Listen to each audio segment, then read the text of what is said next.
I'm Alan Muia, and in December, I'm looking forward to co-presenting in a panel with Jason Bliss from Oxford House and Whitney Lehman from the National Alliance for Recovery Residences. And we're going to be talking about recovery residences in general, what they are, who they serve, and a number of topics that may be of interest to you, whether you are a person in recovery or you are looking to maybe start recovery residence of your own. We're hoping that we can provide a lot of good information that will help you in those processes. A recovery residence is a home of some sort, definitely a home. So we pride ourselves in being home-like environments as opposed to, say, a clinical setting. But they're homes for folks who are in recovery, primarily from substance use disorders. That really is the genesis of the recovery residence movement across the country. And there are hallmarks of recovery residences, but most of that is around providing support and accountability for people who want to be abstinence who want to live a lifestyle of abstinence from substances that would be harmful to them. So that can look like a lot of different things. You might see a recovery home in Washington state that would maybe really cater to maybe a 2 to 3 month kind of stay. It's more typical that you would see something from 6 to 9 months or a year.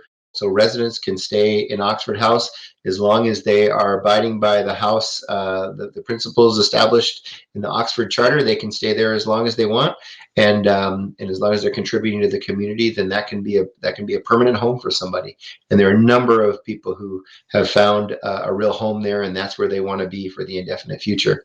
Where do they go from a recovery residence? It really depends. If someone starts out in a higher level of care, kind of a home, they may end up going to a lower level of care. So Oxford, again, is sort of the classic example of a home that doesn't offer a lot of services that are professionally provided in the home, but there is a level of peer support that a lot of people find really, really helpful in maintaining their sobriety. And so they will move from a higher level of care home into, say, an Oxford home.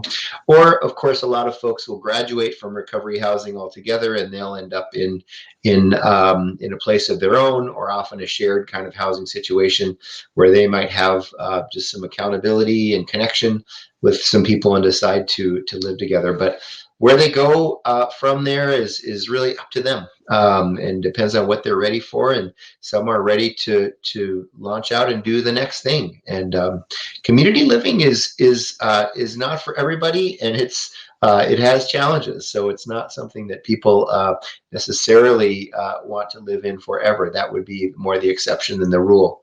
But in general, I'd say that there is a lot of good connection that people take with them, even if they move out. They stay connected to their housemates, and those connections can be lifelong and really, really sustaining for people in recovery. Boy, COVID-19 has affected recovery residences in a variety of ways.